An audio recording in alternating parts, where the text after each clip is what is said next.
December 21, 2015.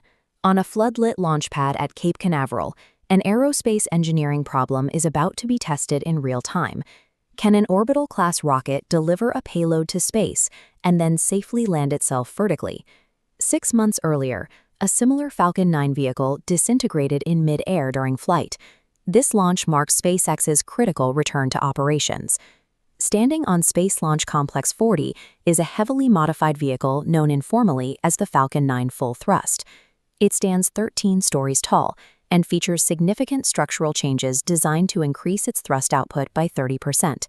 To achieve that extra power without changing the rocket's exterior dimensions, engineers dropped the temperature of the liquid oxygen fuel. Chilling the propellant packs the molecules tighter, allowing the tanks to hold significantly more fuel within the exact same volume. Without a successful flight, the business models relying on regular commercial access to space stall. The vehicle venting on the pad has to perform its ascent perfectly to keep the company's launch manifest intact. The paying customer for this mission is ORBCOMM. They contracted SpaceX to deliver a fleet of 11 communication satellites into low Earth orbit. Stacked together, the 11 Generation 2 satellites form a multi-tiered cylinder, tightly packed to fit inside the rocket's payload fairing. While orbital delivery is the primary contract, a secondary experiment dictates the rest of the flight. SpaceX plans to bring the spent first-stage booster back to the Florida coast, aiming for a concrete pad designated Landing Zone 1. The official mission patch illustrates both paths. A deployed satellite travels right, while the empty first-stage booster descends back toward Earth on the left. At 8:29 p.m. local time, the 9 Merlin engines ignite. The vehicle ascends into the night sky, surviving the period of maximum aerodynamic pressure. The moment the rocket clears the launch pad, the mission parameters shift. Delivering the payload is a standard contract, but recovering the booster is an active physics experiment. 2 minutes and 20 seconds after liftoff, the 9 first-stage engines shut down. 4 seconds later, pneumatic pushers separate the 2 stages. The second stage ignites its single engine, continuing its acceleration toward orbit to fulfill the ORBCOMM contract. The first stage is now a 156-foot-tall empty cylinder traveling at hypersonic speeds. Reversing its momentum requires shedding a massive amount of kinetic energy. This chart compares the energy metrics of 2 landing profiles. Attempting a landing on a drone ship at sea requires managing roughly 300 gigajoules of kinetic energy. Reversing course for a return to the launch pad reduces that figure to about 120 gigajoules. While a ground return demands less than half the kinetic energy, it introduces a separate severe risk. The guidance software must accurately steer a falling, multi-ton structure back toward populated coastal landmasses. To execute this reversal, the vehicle performs a boostback burn.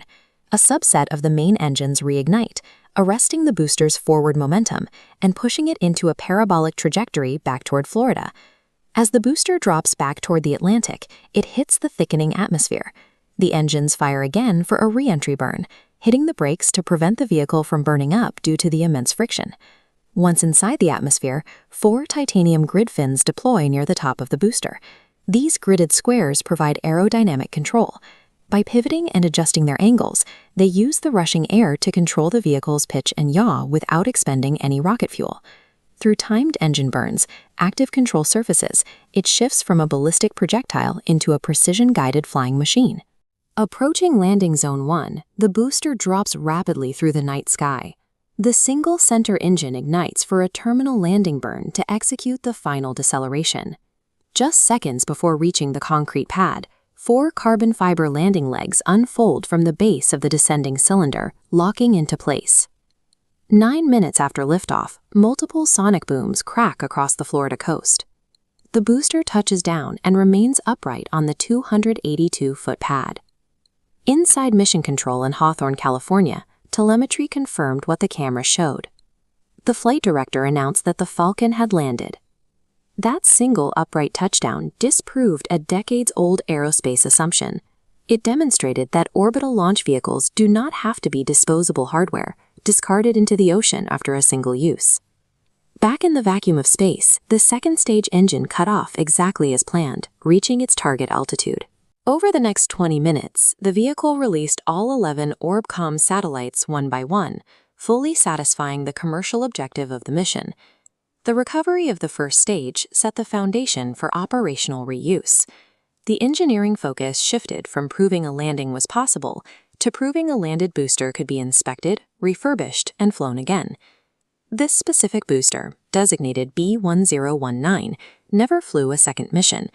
It was inspected for data and then retired to stand as a historical monument outside the company's headquarters.